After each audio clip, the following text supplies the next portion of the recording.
প্রিয় দর্শক, আপনাদের সবাইকে স্বাগত জানাচ্ছি এনটিভির স্বাস্থ্য বিষয়ক নিয়মিত আয়োজন স্বাস্থ্য প্রতিদিন অনুষ্ঠানে। আপনাদের সাথে আছে আমি ডাক্তার সাদিয়া ফাতেমা কবির।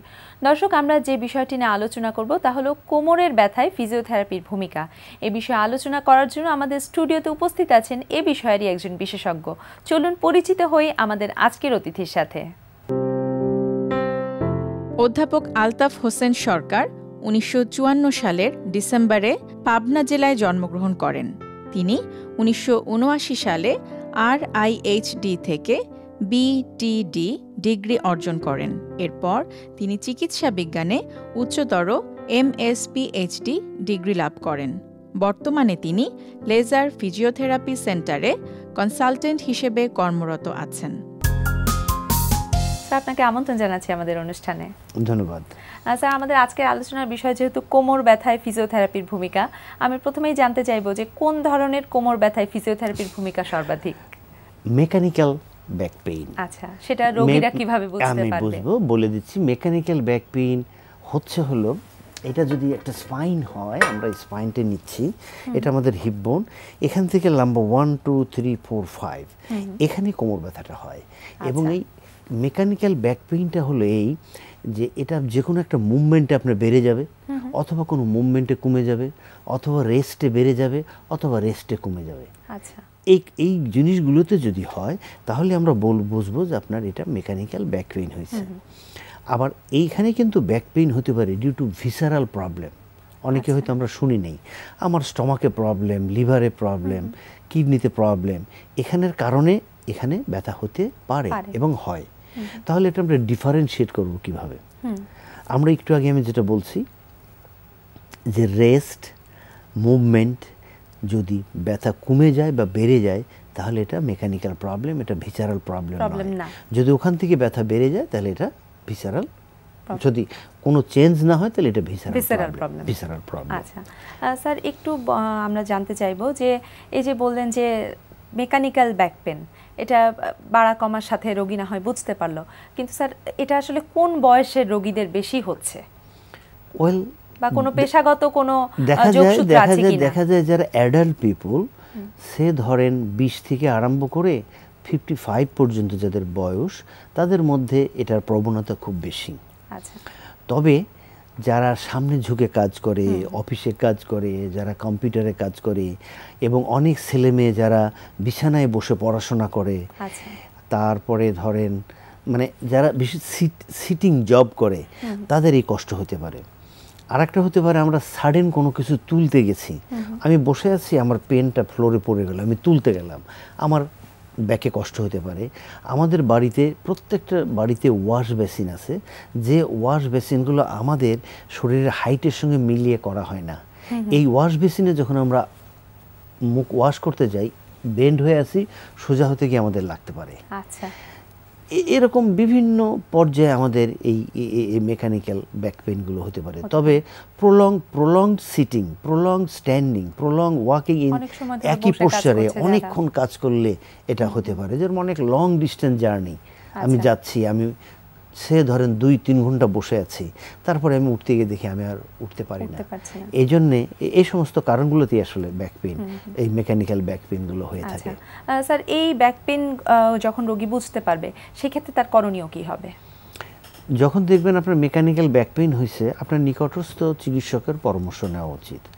তবে ইদানিং আমাদের ফিজিওথেরাপি চিকিৎসকদেরকে আপনি প্রায় জেলা উপজেলা লেভেলেও প্রায় পেয়ে যাবেন।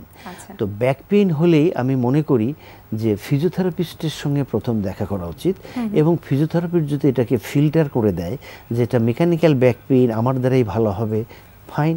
যদি সে দেখে যে এটা নন মেকানিক্যাল ব্যাক পেইন, সে কোথাও রেফার করতেই পারে। তো ফিজিওথেরাপিস্টের সঙ্গে দেখা করলে সে এই জিনিসটাকে বের করে দিতে পারবে। এবং আরেকটা সুবিধা হলো এই যে অনেক সময়ই আমাদের MRI লাগে না এই ব্যাক পেইন করতে। এটা একটা অনেক মানে টাকা সেভিং, অনেক ব্যয়বহুল একটি পরীক্ষা করতে হচ্ছে না। যেমন আমরা যদি একটা লোককে এরকম দাঁড় করিয়ে সামনের দিকে বাঁকা হতে বলি, এবং যদি লোকজন বলে ব্যথা হচ্ছে, তাহলে আমরা ধারণা করব এখানে মাসেলের প্রবলেম, স্প্যাজম হতে পারে, অথবা মাসেল প্রবলেম হতে পারে, অথবা ডিস্ক প্রবলেম হতে পারে। এই লোকটাকে বললাম যে আপনি পেছনের দিকে এরকম দাঁড় করিয়ে বললাম পেছনের দিকে বাঁকা হন, যদি তার ব্যথা হয় তাহলে আমরা ভাববো যে তার এখানে জয়েন্ট প্রবলেম অথবা তার স্টেনোসিস হয়েছে। এই লোকটাকে যদি আমি কাত করে এদিকে ডান দিকে বাম দিকে কাত করে দেখি, যদি সে ব্যথা বলে, তা আমরা ভাববো যে তার স্ট্রেইন হয়েছে। তাহলে একজন ফিজিওথেরাপি চিকিৎসক আপনাকে তার চেম্বারে বসেই এমআরআই এক্সরে ছাড়াই যদি উনি খুব মানে জ্ঞানী হন, তাহলে আপনাকে আপনার ডায়াগনোসিস ওখানে বসে করে দেওয়া সম্ভব। তো সুতরাং রোগীর অনেক ইকোনমিক্যাল সেভিংস হচ্ছে। স্যার একটু জানতে চাইবো যে আপনি বললেন যে অনেকটা সময় ধরে যারা একই পশ্চারে কাজ করছে বসে বা খুব লং জার্নি, এই সব ক্ষেত্রে স্যার মানে সাবধানতা কি অবলম্বন করতে হবে? 30 মিনিট পর আপনি একটু উঠে বসলেন, আপনার পোস্টার চেঞ্জ করলেন। বসে কাজ করছিলেন, আপনি একটু দাঁড়িয়ে গেলেন, একটা 2 পা হাঁটলেন, অথবা পিছনে একটু বাঁকা হলেন।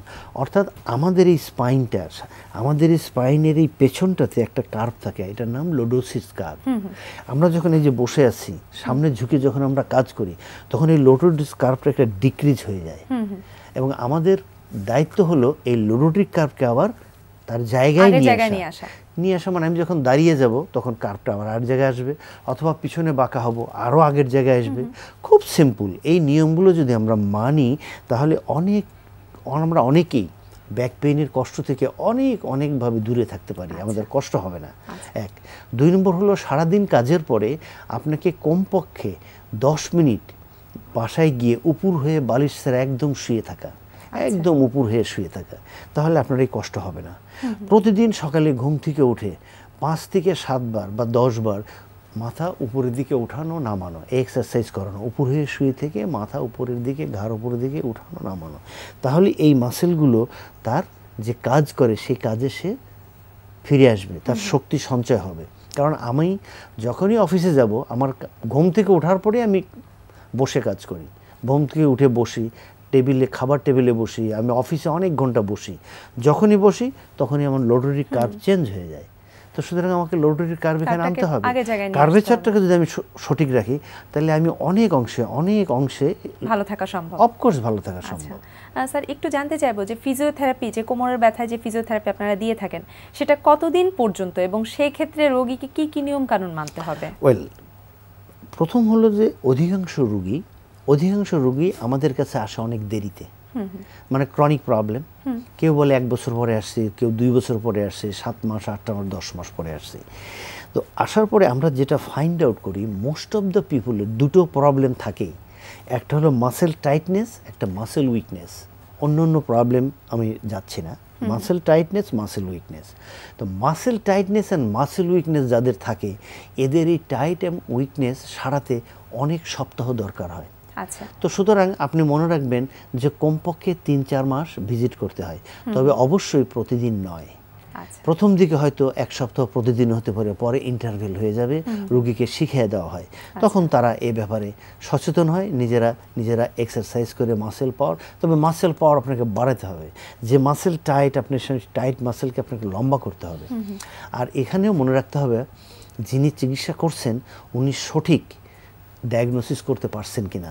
সঠিক ডায়াগনোসিস না হলে কিন্তু আবার সমস্যা হবে। যেমন এখানে আমি একটু বলে রাখি, এখানে 2টা মাসেল, সামনের মাসেল অ্যাবডোমিনাল মাসেল, অ্যান্ড আমাদের এখানে যে মাসেলটা থাকে গ্যাস্ট্রোকনিমিয়াস, এখানে যে মাসেলটা থাকে গ্লুটিয়াস ম্যাক্সিমাস মাসেল, এই মাসেলগুলো উইক হয়ে যায়, এবং এই মাসেলের শক্তি আপনাকে যা চিকিৎসা করেন এর শক্তি আপনাকে বাড়াতে হবে।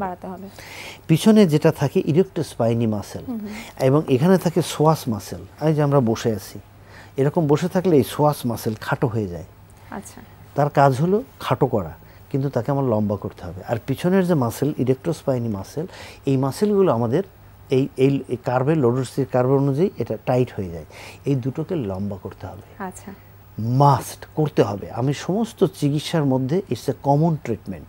এরা অধিকাংশ সময়, মানে 100 জন রোগীর মধ্যে 98% রোগী আমরা পাই যাদের এই মাসেলগুলো টাইট থাকে এবং উইক থাকে। সময় এই টাইট এবং উইক মাসেল যদি আমি শক্তিশালী না করি এবং লম্বা না করি, তাহলে সে ভালো বোধ করবে না। যার জন্যে অনেক রোগী বলে, স্যার 2 বছর যাবত ওষুধ খাচ্ছি, কিন্তু আমার তো ব্যথা ভালো হয় না, ফলাফল হচ্ছে না, কারণ ওই মাসেল তো উইক। এবং আরেকটা জিনিস হলো, আমাদের দেশের লোকেরা বেল্ট ব্যবহার করে। ঘন্টার পর ঘন্টা, মাসের পর মাস, দিনের পর দিন, বছরের পর বছর। আমি বলবো বেল্ট আপনি ব্যবহার করবেন যদি ইট ইজ রিয়েলি নেসেসারি, কিন্তু অনেক বছর আপনার নেসেসারি নয়, অনেক মাস নেসেসারি নয়। যখনই আপনি বেল্ট ব্যবহার করেন তখন এই এলাকার মাসেলগুলো উইক হয়ে যায়, সে বেল্টের উপরে ডিপেন্ড করে। তো আল্লাহ পাক এখানে একটা ঠিক এই জায়গাতে একটা বেল্ট তৈরি করে দিয়েছেন, এটার নাম ট্রান্সভার্স অ্যাবডোমিনালিস মাসেল। তো আমি বেল্টের পরিবর্তে যদি ট্রান্সভার্স অ্যাবডোমিনালিস মাসেলকে আমি যদি স্টিমুলেট করে দিই এবং আপনাকে বলে দিই যে আপনি রুগী আপনি এভাবে এটাকে স্টিমুলেট করলে ব্যবহার করতে পারবেন, তাহলে আমার বেল্ট ব্যবহার করার দরকার হয় না। আমি বেল্টের বিপক্ষে নই, কিন্তু নিয়মের মধ্যে থাকতে হবে, প্রয়োজন অনুযায়ী।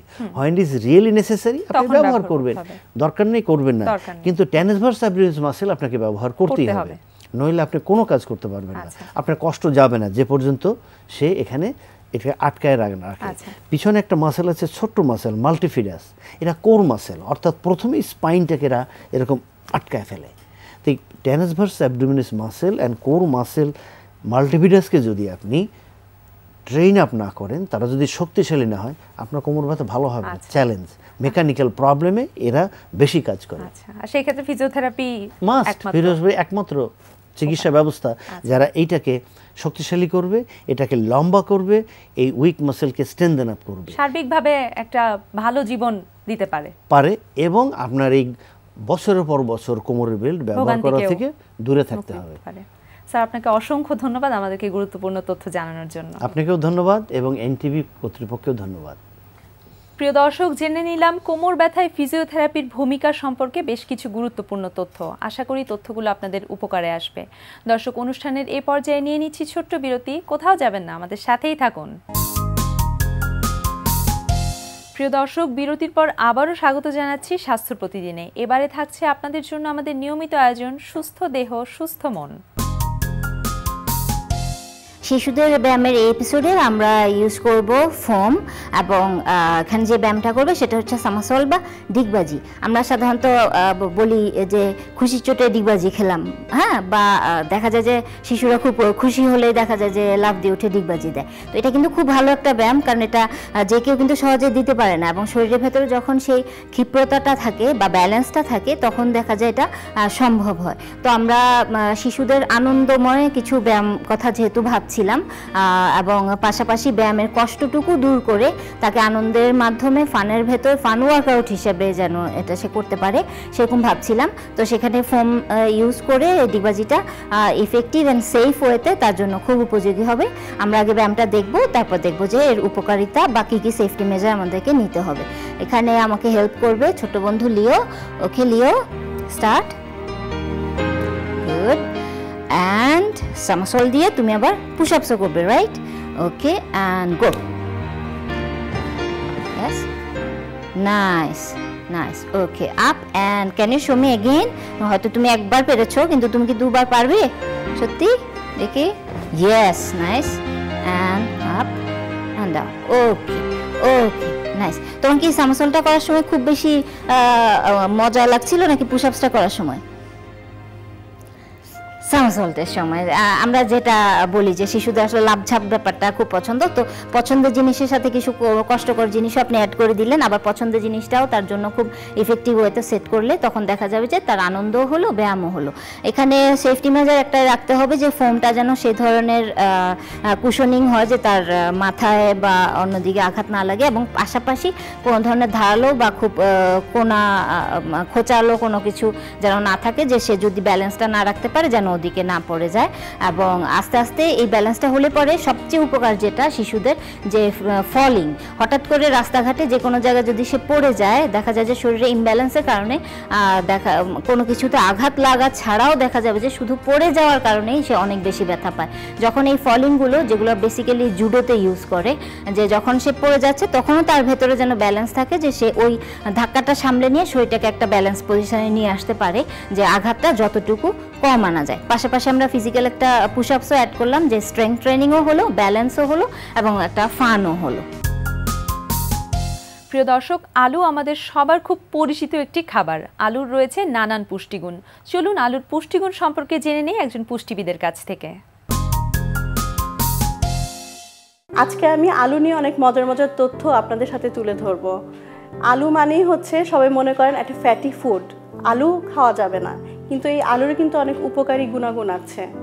প্রথমে আসছি, আলুতে প্রচুর পরিমাণ পটাশিয়াম থাকে। এই পটাশিয়াম কিন্তু ঠিক আলুর ছোলার নিচেই থাকে। আমরা যারা আলুর ছোলা ফেলে আলুটা খাই তাহলে কিন্তু সেই পটাশিয়াম থেকে আমরা অনেকটাই বঞ্চিত হই। তবে এর জন্য খেয়াল রাখতে হবে যখনই আমরা আলু রান্না করব, আলু কোনো তরকারিতে দেব, যাতে খোসা সহ আলুটা আমরা রান্নায় ব্যবহার করি। এরপর আসছি, আলুতে প্রচুর পরিমাণে কার্বোহাইড্রেট থাকে। এই কার্বোহাইড্রেট কিন্তু বাচ্চাদের জন্য খুব উপকারী।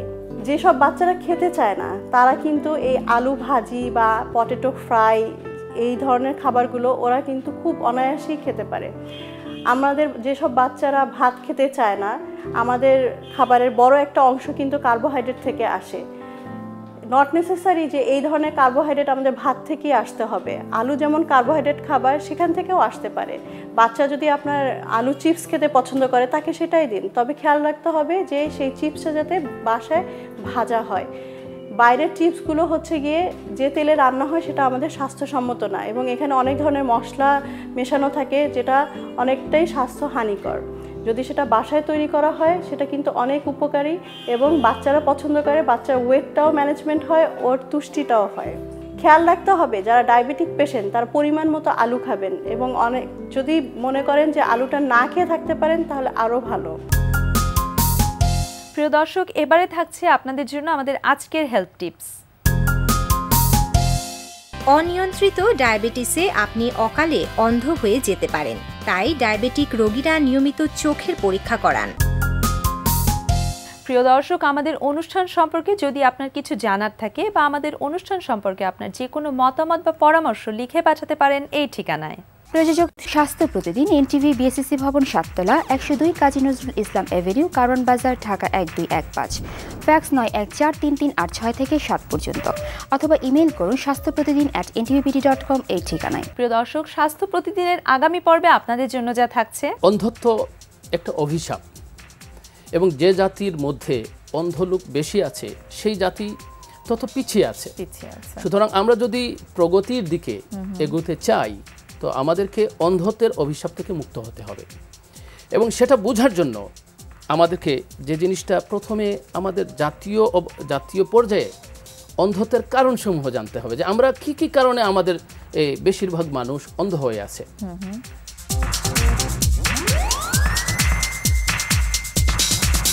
প্রিয় দর্শক, বিশ্বের যে কোনো প্রান্ত থেকে যে কোনো সময় আপনার প্রিয় স্বাস্থ্য প্রতিদিন অনুষ্ঠান দেখতে ভিজিট করুন আমাদের পূর্ণাঙ্গ ওয়েব পোর্টাল www.ntvbd.com। দর্শক, আজ এ পর্যন্তই। সবাই ভালো থাকুন, সুস্থ থাকুন, এনটিভির সাথেই থাকুন।